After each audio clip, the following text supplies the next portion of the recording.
¿Alguna vez has sentido que, por más que te entregas a tus hijos, ellos no lo aprecian? ¿Has notado cómo, con el tiempo, se apaga ese destello en sus ojos cuando te miraban con admiración? O quizá te has preguntado en silencio en qué momento dejaron de escucharse en casa las palabras gracias, mamá o gracias, papá. No estás solo. Y lo que voy a decir puede sonar fuerte, pero es necesario. El inconveniente no son tus hijos. El conflicto está en una dinámica imperceptible que se ha formado con los años. Una dinámica que, paradójicamente, surgió del afecto más genuino. Hace más de 2500 años, un pensador llamado Confucio ya comprendía algo que muchos padres y madres mexicanos descubren cuando ya es tarde. Que ayudar en exceso puede ser la manera más sutil de perjudicar a quienes más queremos. Existen momentos decisivos en los que es fundamental dar un paso atrás. Instantes en los que abstenerse de intervenir se transforma en el gesto de cariño más profundo que uno puede ofrecer. No se trata de abandonar ni de volverse distante. Se trata de una comprensión que puede transformar el ambiente familiar, recuperar el respeto perdido y, lo más importante, restaurar ese lazo esencial que parece estar desdibujándose. Si eres de esos padres que soportan en silencio, que se preguntan en qué fallaron, o que sienten un nudo en la garganta cada vez que su hijo les responde con frialdad, este mensaje te será familiar. Ahora, observa cómo esta sabiduría cobra vida en una experiencia real, a través de la historia de una madre mexicana, como tantas otras, que entregó todo por sus hijos y aún así sentía que la estaban dejando atrás. El amanecer apenas comenzaba a filtrarse entre las casas coloridas de Coyoacán, cuando Esperanza ya estaba de pie, cocinando los chilaquiles que tanto disfrutaban Mateo y Sofía, sus hijos.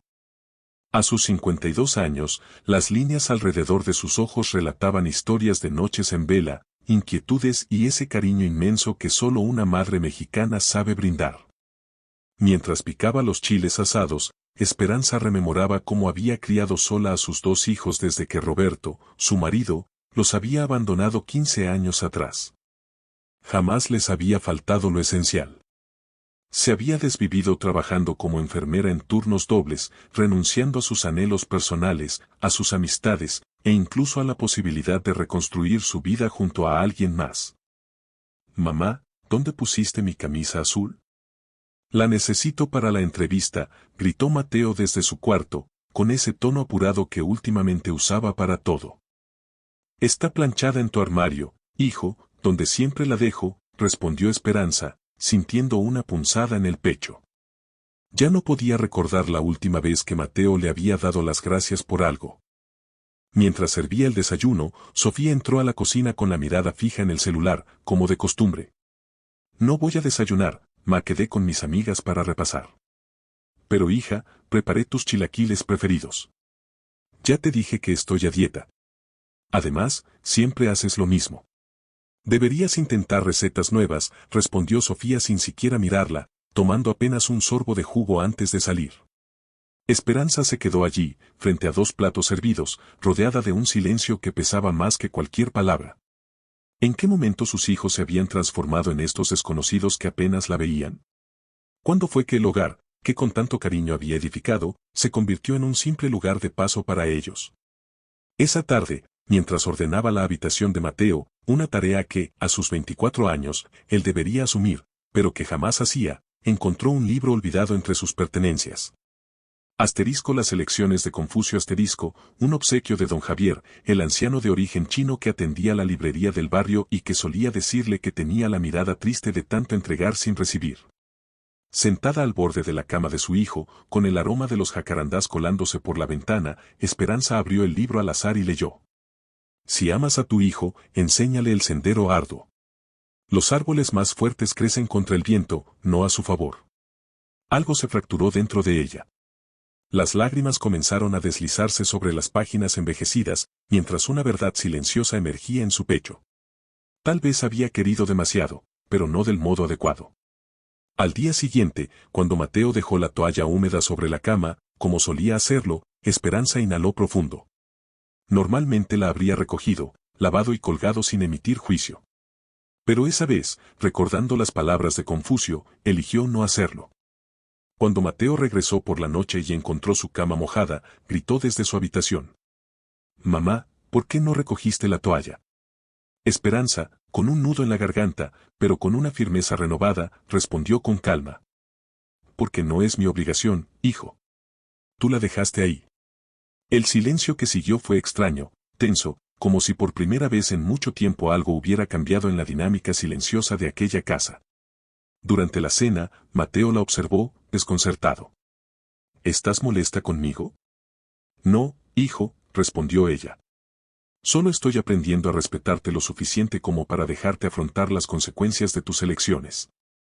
Esa noche, mientras sorbía su infusión de canela, sentada en el pequeño balcón que daba hacia la calle, Esperanza sintió temor.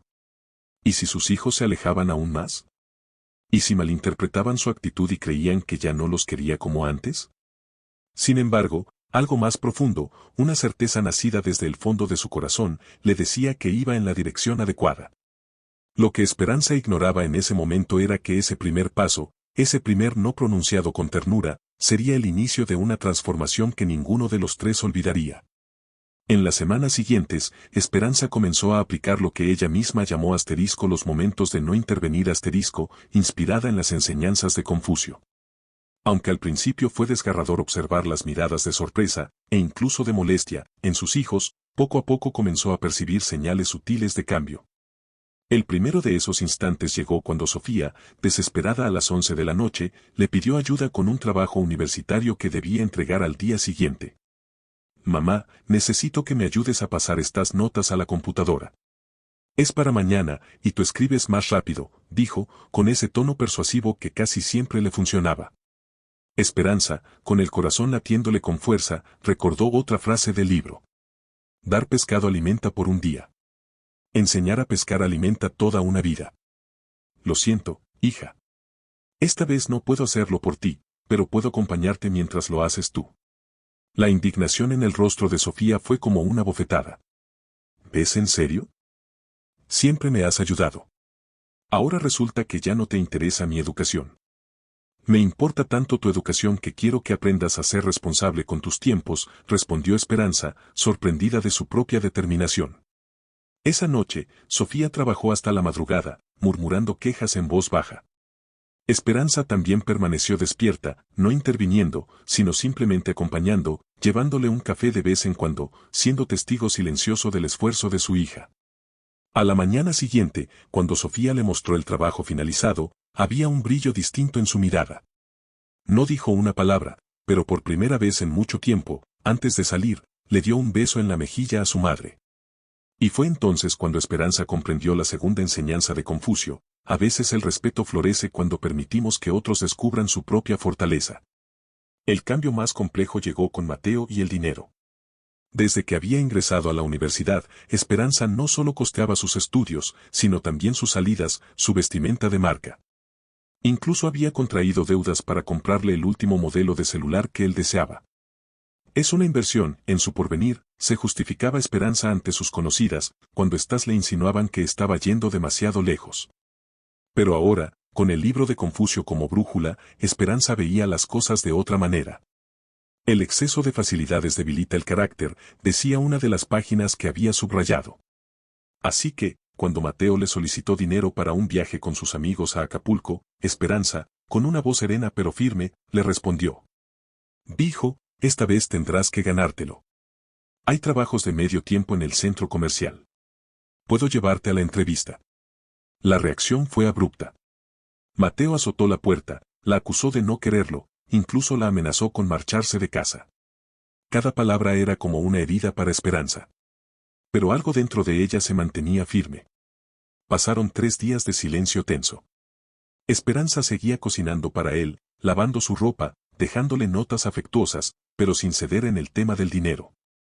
La noche del cuarto día, mientras preparaba sopes para la cena, Mateo entró en la cocina con un papel en la mano. «Me dieron el trabajo en la tienda deportiva», dijo con una mezcla de orgullo y timidez que Esperanza no le veía desde que era niño. «Empiezo el lunes». Esa noche cenaron juntos, conversando sobre cosas que hacía años no compartían. Y aunque Mateo no pidió disculpas por su reacción, algo había cambiado entre ellos, un nuevo respeto, una manera distinta de mirarse. Y así, con el paso del tiempo, la casa de Esperanza comenzó a transformarse. No fue inmediato ni sencillo. Hubo días de incertidumbre, noches de llanto silencioso, en las que se preguntaba si realmente estaba haciendo lo correcto. Pero con cada pequeño asterisco no asterisco dicho con cariño, con cada instante en que optó por no resolver los problemas de sus hijos, sino por acompañarlos mientras ellos hallaban sus propias respuestas. Algo profundo empezaba a germinar. Una tarde, mientras Esperanza regresaba del mercado cargando bolsas pesadas, presenció algo que la dejó inmóvil. Mateo, quien jamás se había ofrecido a colaborar, estaba barriendo el pequeño patio de la entrada.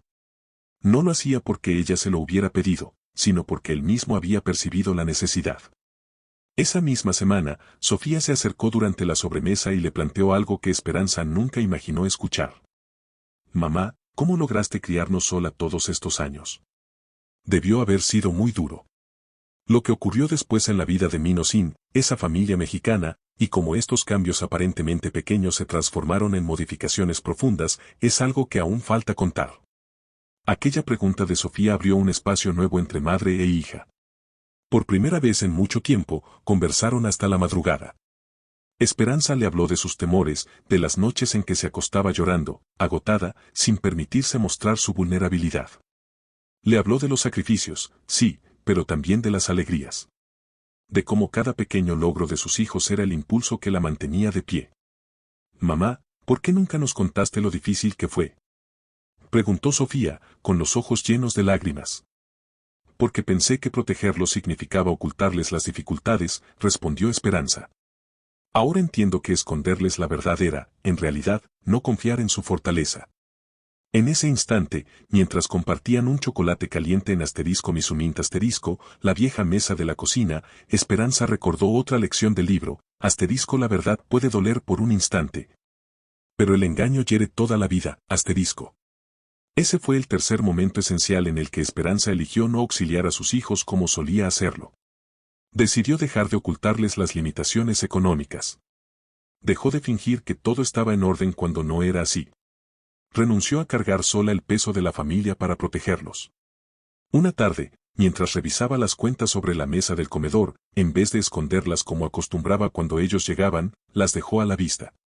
Mateo se acercó y notó la preocupación en el rostro de su madre. «¿Qué ocurre, mamá?» «Estoy tratando de averiguar cómo cubrir la colegiatura de Sofía este mes. Mi salario en el hospital no ha subido y los gastos siguen aumentando», dijo con franqueza, sin exageración, pero tampoco disimulando la situación. Mateo se sentó frente a ella, tomó una de las facturas, y por primera vez comprendió realmente lo que su madre enfrentaba cada mes. No comentó nada en ese instante, pero 2 días después le informó que había solicitado horas adicionales en su trabajo para contribuir con los gastos. Explicó con una naturalidad que ocultaba la magnitud del cambio que estaba teniendo lugar en su interior. Sofía, que había escuchado la conversación desde el pasillo, entró a la cocina al día siguiente con una propuesta. Había encontrado una beca para estudiantes con buen promedio que cubriría parte de su colegiatura y estaba dispuesta a esforzarse para mantener las calificaciones necesarias. Esperanza sintió un nudo en la garganta. No era solamente la ayuda concreta lo que la conmovía, sino lo que esa acción representaba. Sus hijos estaban creciendo, comenzaban a percibirse como parte de un conjunto, no como el eje de todo. El cuarto momento en que Esperanza comprendió que no intervenir también era amor, llegó de manera inesperada. Durante la celebración del cumpleaños de su comadre Lourdes, toda la familia estaba reunida. Como de costumbre, Esperanza se había ofrecido a colaborar en la cocina, a servir los alimentos, a recoger entre cada platillo. Mateo, que últimamente prestaba más atención a su madre, se acercó y le preguntó en voz baja. «Mamá, ¿alguna vez te diviertes en las fiestas, o siempre estás ocupada?». La pregunta la dejó congelada. Jamás se lo había planteado así. «Es que me gusta ayudar, hijo», respondió. Pero incluso a ella le sonó poco convincente. «¿Y si por una vez dejas que otros colaboren?», sugirió él, tomándole con suavidad el trapo de las manos. «Ve a conversar con tus amigas. Sofía y yo nos encargamos de esto». Con una mezcla de desconcierto y emoción, Esperanza se encontró sentada en la sala, con un vaso de horchata entre las manos, charlando con mujeres que casi había olvidado que formaban parte de su vida. Desde allí, podía ver a Mateo sirviendo taquitos y a Sofía acomodando los platos usados. Lo hacían distinto a como ella lo haría, más despacio, quizá menos meticuloso, pero lo estaban haciendo. Esa noche, mientras volvían a casa en el viejo suru de Esperanza, un silencio amable los rodeaba. Fue Sofía quien lo rompió. Te veías diferente hoy, mamá, como más, no sé, más tú. Esperanza sonrió. No necesitaba explicaciones. Había aprendido algo esencial, a veces, no ayudar a los demás es permitirles que te ayuden a ti. No siempre se debe ser la fuerte, la que resuelve todo. En ocasiones, el mayor obsequio que se puede dar a los hijos es dejarlos cuidarte. Las semanas que siguieron trajeron modificaciones sutiles, pero significativas, a la casa de la colonia Roma. Por primera vez, había un calendario de labores en la cocina, no impuesto por Esperanza, sino sugerido por Mateo una noche durante la cena. Creo que deberíamos organizarnos mejor para que no todo recaiga sobre mamá, dijo, con una sencillez que ocultaba la transformación que esas palabras implicaban. Sofía, quien antes evitaba cualquier tarea del hogar, ahora se encargaba de preparar la cena los martes y jueves. No cocinaba como Esperanza, por supuesto. Sus primeros intentos con los chiles rellenos fueron casi incomibles, pero mejoraba semana tras semana. Y había algo profundamente conmovedor en observar a su hija intentarlo, equivocarse, aprender y evolucionar. Pero el cambio más profundo, el quinto instante en que Esperanza comprendió el valor de no intervenir, llegó con una crisis. Mateo, que ya llevaba 6 meses en su empleo, llegó una noche abatido. Había cometido un error importante en el inventario, y su supervisor lo había reprendido frente a todos. Estaba convencido de que lo despedirían. El impulso maternal de Esperanza gritaba dentro de ella, llama al encargado, explícale que tu hijo es responsable, ofrece cubrir el error, haz algo, lo que sea, para evitarle esta humillación. Pero en lugar de actuar impulsivamente, Esperanza respiró hondo y recordó una enseñanza de Confucio, no le evites a tu hijo el dolor necesario para su desarrollo. Las cicatrices son rutas que muestran por donde hemos transitado, no barreras que indiquen hasta dónde podemos llegar, Esa noche, en vez de darle una salida fácil, Esperanza simplemente escuchó. No minimizó lo ocurrido con frases de consuelo apresurado. No le dio soluciones instantáneas. No lo rescató. Estuvo ahí, presente, sosteniendo el espacio para que su hijo sintiera lo que tuviera que sentir. ¿Qué voy a hacer, mamá?, preguntó finalmente Mateo, con los ojos hinchados, tras llorar como no lo hacía desde que era niño. No lo sé, hijo, pero confío en que encontrarás la forma de enfrentarlo. Y aquí estaré, sin importar lo que suceda. A la mañana siguiente, Mateo se levantó temprano, se vistió con su mejor camisa y, antes de salir, abrazó a su madre de una manera que le recordó al niño que solía ser. Gracias por confiar en mí, le susurró al oído. Esperanza contuvo el llanto hasta que la puerta se cerró. No sabía qué ocurriría, pero por primera vez en muchos años, no sentía ese temor paralizante de que sus hijos no podrían salir adelante por sí solos. Esa tarde, cuando Mateo regresó, su expresión reflejaba una mezcla de alivio y orgullo. Hablé con mi jefe, le expliqué lo que pasó, asumí mi responsabilidad y le presenté un plan para corregir el error. Me dijo que pocos se atreven a enfrentar las consecuencias de esa manera. Esperanza lo abrazó en silencio, entendiendo que acababa de presenciar un pequeño milagro, su hijo convirtiéndose en un hombre, no a pesar de las adversidades, sino gracias a ellas. Un domingo por la mañana, casi 8 meses después de haber encontrado aquel libro de Confucio, Esperanza se despertó con el aroma a café recién hecho y voces suaves en la cocina. Al salir de su habitación, encontró a Mateo y Sofía preparando el desayuno. La mesa estaba dispuesta con flores frescas del tianguis y una pequeña caja envuelta en papel decorativo. ¿Y esto?, preguntó, desconcertada. Siéntate, mamá, dijo Sofía con una sonrisa nerviosa. Dentro de la caja había una cadena de plata con un colgante en forma de árbol. No era lujosa, pero Esperanza comprendió de inmediato el esfuerzo que representaba para sus hijos. Mateo señaló una pequeña tarjeta. Léelo. Con manos trémulas, Esperanza desplegó el papel y leyó. Para la mujer que nos enseñó a ser fuertes dejándonos caer. Que nos mostró a ser responsables permitiéndonos fallar. Que nos enseñó a valorar, al no darnos todo. Gracias por querernos lo suficiente como para dejarnos crecer. Te amamos, Mateo y Sofía, Las lágrimas le impidieron terminar de leer, pero no eran de pena, sino de una alegría honda, de esa que aparece cuando se intuye que algo se ha hecho bien. Algo que realmente importa. Esa tarde, mientras los tres compartían una comida en el pequeño restaurante de la esquina, una invitación de sus hijos, Esperanza reflexionó sobre el extenso trayecto recorrido. Había sido complejo, doloroso en ocasiones, pero profundamente significativo.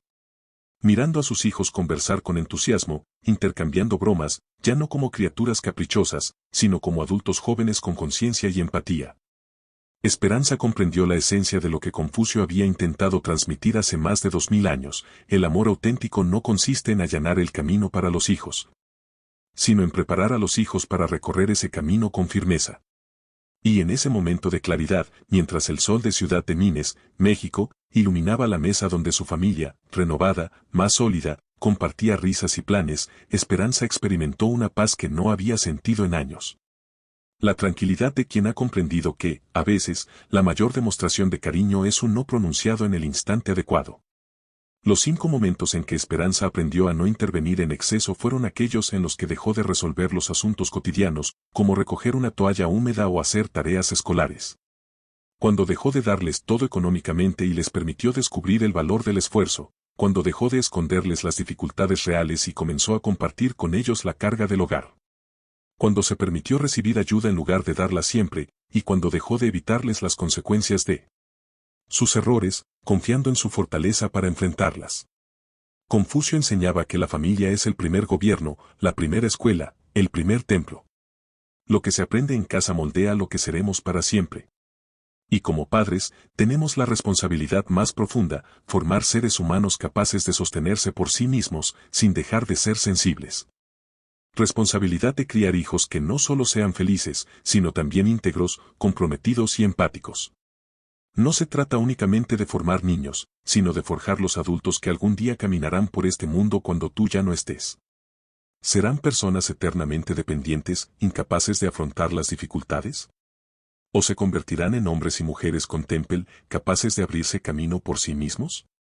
La respuesta, como comprendió Esperanza, reside en esos instantes simples del día a día, cuando decides dar un paso al costado y confiar.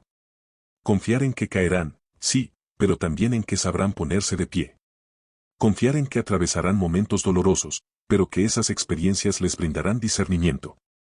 Confiar en que, si les das raíces firmes y alas fuertes, hallarán su propio cielo. Y quizás algún día, como le ocurrió a Esperanza, recibas ese obsequio incalculable: ver a tus hijos transformados en personas que no solo reconocen lo que hiciste por ellos, sino, sobre todo, aquello que tuviste el coraje de no hacer. Porque, al final, como señalaba Confucio, la mayor virtud de un padre no está en proteger a sus hijos de la tormenta, sino en enseñarles a danzar bajo la lluvia.